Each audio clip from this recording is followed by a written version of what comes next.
disciplina, autocontrole e pensamento no futuro. Uma nova classe de pessoas vem surgindo no mundo e no Brasil com essas três motivações bem fortemente arraigadas, dando suporte a um regime de trabalho também novo, do capitalismo financeiro.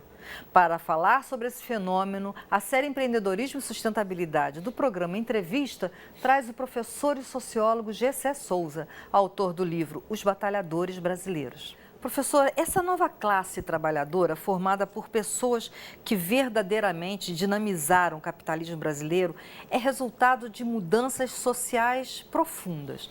Quais são essas mudanças, professor?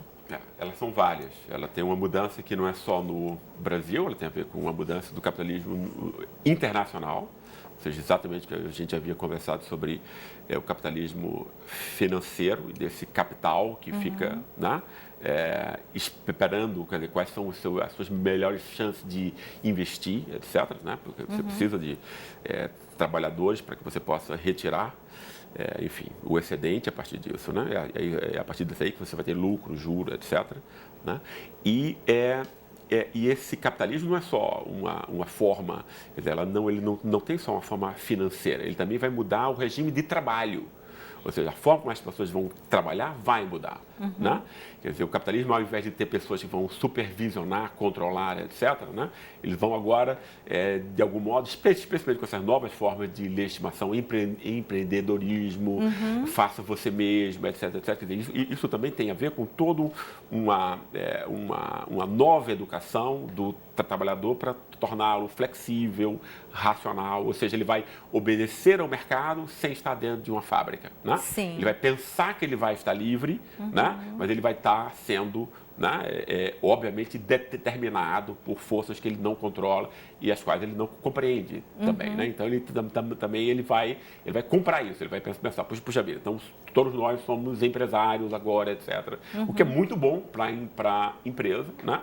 E para a forma como você vai, quer dizer, como você pode se apropriar desse excedente produzido por milhões. Eu li recentemente um livro chamado Gestão como Doença Social. E ele fala sobre, o autor, ele fala muito propriamente sobre essa questão dos gerentes também de grandes empresas que acabam sendo cooptados para vestir a camisa daquela empresa. Quer dizer, são pessoas que vivem com 2, 3 celulares, que não têm uma vida própria, mas é um pouco por aí que o senhor está falando. É exatamente isso. Essa é uma relação de trabalho como ela se dá nos níveis mais altos da própria empresa. Né? Mas o que há aí um jogo, quer dizer, que é a mudança, é que, por exemplo, quando, quer dizer, já teve pesquisas na GE, na General Motors, na década de 50, etc., que mostrava como os trabalhadores se uniam para encontrar espaços de, quer dizer, ir tomar café, etc., bater um papo no meio do trabalho, etc.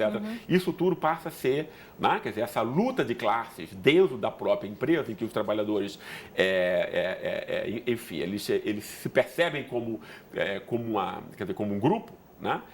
Isso tende a se esvanecer, né? Isso também tira um pouco a capacidade de se sindicalizar, essa junção que tinha quando os trabalhadores se juntam em sindicato e que podem fazer reivindicações em grupo de pessoas que trabalham no mesmo setor. Isso afasta um pouco essa união? Você toca no ponto mais importante, é exatamente isso, né? Ou seja, exatamente é isso que é destruído, a solidariedade dos trabalhadores. Né? É isso? E aí você tem o quê? Você tem uma mudança na política também. É uma mudança, quer dizer, são várias mudanças, autor, né? Mudança cultural, né?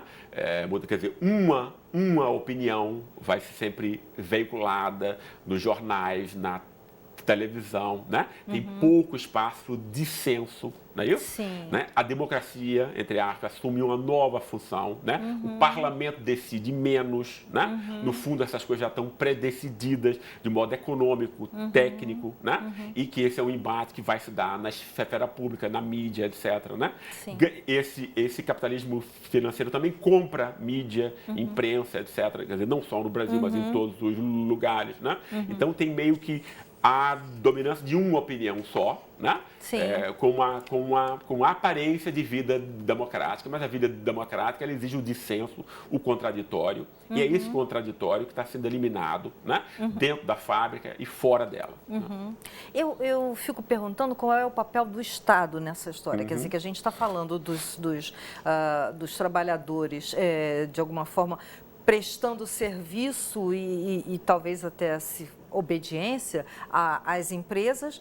E será que esses trabalhadores que estão prestando esse serviço e obediência à empresa, elas precisam do Estado? Existem políticas públicas para esses trabalhadores aqui no Brasil? Tem um outro espaço, quer dizer, tem uma outra questão nisso aí, que é nesse novo tipo de capitalismo, os Estados ficam mais fracos. Sim. Né? Não todos os Estados. É claro que os Estados Unidos ficam mais fortes ainda e tal, né? Sim. Né? Quer dizer, e a Alemanha, etc. Mas vários estados se tornam mais fracos. O Brasil se torna mais fraco. Né? Ele não pode mais montar a sua própria política financeira, etc. Senão o capital foge, etc. Coisa assim. Tem uma série de limitações. Né? E o Estado pode cada vez menos. Mas pode alguma coisa. Né? É um dos elementos ainda que pode alguma coisa. Né? Mas é claro que o mercado pode muito mais e cada vez mais, etc. Né? E a falta de esclarecimento da sociedade, porque eu acho que esse é um ponto muito esquecido entre nós. Né? Quer dizer, então as pessoas normalmente dizem assim, mas eu tenho representantes, os representantes estão lá. Então, quer dizer, eu aqui não preciso fazer nada, ou seja, eu sou um apolítico. Né? Quer dizer, e isso é uma coisa incrível. Né? E aí, ao mesmo tempo, num país como o Brasil, você diz que a política é corrupta e ineficiente e tal. Né? Entende? O que para a classe média é extremamente ambíguo, porque, por exemplo, ele se põe como santo e tal, e o mal está lá em Brasília, né? Enquanto ele explora o trabalho da ralé, o trabalho que ele vai usar para esquentar com a comida do filho, que ele não precisa mais, então ele pode ir ao trabalho, fazer um curso de inglês, etc. Né? Ele pode ter capital cultural, porque ele rouba o tempo de outra classe. Não é só o dinheiro, né? Você rouba o tempo também. Uma classe que agora vai ter que, entende que ela vai continuar sendo inferior e humilhada o tempo inteiro, porque ela não tem tempo para se educar. Né? Por exemplo, e não dar essas condições para o filho dela. Né? Então, a sociedade em si, né, teria que ser esclarecida. Impulsos críticos. Não existe um Estado progressista e reformador né, em meio a uma sociedade conservadora, como é a nossa. Né? Entende? A classe média, inclusive quando ela sai às ruas, como por exemplo nas manifestações de junho, ela vai atacar quem? O avião do Renan. Então, é claro que Renan tem que pegar esse avião. Isso é uma questão mínima com as questões efetivas que um país como o Brasil tem. Entendeu? E essa classe média, ela sequer percebe como ela é explorada pelos endinheirados, esse 1%. Né? No Brasil, o serviço de celular eu estava na Alemanha no ano passado, eu tinha um serviço de celular muito melhor, para um preço 5 vezes menor. Quem paga esse preço? Entendeu? É só ver. A classe média do Brasil paga esse preço. Né? E aí não é o Estado, não é a Renan, não. É os endinheirados, né? Quer dizer, que exercem, que têm taxas de lucro e juros escorchantes no Brasil. Né? E a classe média paga esse pessoal. Né? Tem uma exploração aí, tem uma luta de classe óbvia. Né? Que nunca é vista. Né? Porque você sempre põe o espantalho nessa coisa do Estado como ineficiente por si, etc. etc. Né? A gente tem taxas de lucro, as empresas automobilísticas na Europa, né, tem uma taxa de lucro média de 5%. No Brasil é o dobro, é 10%. Entende? Né? Você tem um capitalismo escorchante, selvagem, e que ninguém nunca toca nisso. Né? Eu sempre tenho um certo desejo de pensar em oferecer soluções. Claro. Né? E o senhor sugere muito no seu livro que é preciso renovar o debate público e acadêmico. Eu queria que o senhor falasse um pouco mais sobre isso. Como que seria essa renovação? Perfeito. Eu acho isso extremamente fundamental. Né? Porque, por exemplo, quer dizer, o mundo também não é montado, por exemplo, a imprensa e tudo, não é montado, tem uma coisa só, o pessoal está querendo a maldade, né? Fazer novelas para distrair o povo e nunca tocar em nenhuma questão. Não é assim. Né? Quer dizer, por exemplo, os meios de comunicação precisam da notícia. Claro. Né? Não é isso? Claro. E quando vem sempre a mesma informação, cresce a saudade por alguma coisa que não é o mesmo. Né? Que é o outro, que é a novidade, que é a notícia. Né? Quer dizer, existem contradições no mundo que precisam ser aproveitadas de um modo mais consequente. Né? No nosso país, quer dizer, e nesse livro da Ralé, por exemplo, a gente também procurou criticar isso. A gente tem já umas ciências sociais, universidades e tal, conservadoras. Do capital cultural de enfeite, o que é que disse fulano de tal, Habermas, Foucault, o grande pensador, sem nunca aproveitar o que esses grandes pensadores têm para iluminar o Brasil, porque eles têm para iluminar o Brasil, entendeu? Enquanto que, por exemplo, a gente mantém o mito do Brasil, o Brasil vem de Portugal e tal, que é um um nonsense, não tem nenhum sentido não isso. É? Não é. O Brasil é um país escravocrata desde o começo, o que Portugal não era, e são as instituições que moldam o comportamento das pessoas. Então você pode falar português, gostar de bacalhau e não ser português, não entendeu por quê? Sim, porque as suas relações são de escravo e senhor, e é isso que importa. Não é isso? Quer dizer, mas a gente não tem esse debate, né? Sim. Entende? E isso é importante porque das universidades é o que vai sair partidos políticos, entende? Claro. Entendeu? Quer dizer, quer dizer, o que Sérgio Buarque e Gilberto Freire fizeram tem a ver com os programas do PT, do PSDB hoje, do que se discute, né? Porque são intelectuais que se substituem aos profetas religiosos, né? Na interpretação do mundo. E a interpretação do mundo é extremamente importante. Né? Não é só montar estradas e usinas, etc. Na forma como você vai interpretar o mundo, vai dizer se essa estrada serve para quem e tal, para os 70% esquecidos ou para 1%, etc. Né? Sem interpretação, você não percebe o mundo, você facilmente é enganado por essas formas que, superficialmente, todos os poderes que estão ganhando, eles tendem a se reproduzir, claro, é um casamento natural, né? E é um casamento entre pessoas também, né? Quer dizer, esse casamento entre pessoas reflete casamento entre interesses, etc. Assim, né? Eu acho incrível um país como o Brasil, né, que tem as questões que tem, né, que aceita, por exemplo, produzir subgente, porque o que a gente viu no tema da Ralé, que é um tema que ninguém quer dizer, que não tem o mesmo interesse dos batalhadores, né? Porque os batalhadores são consumidores.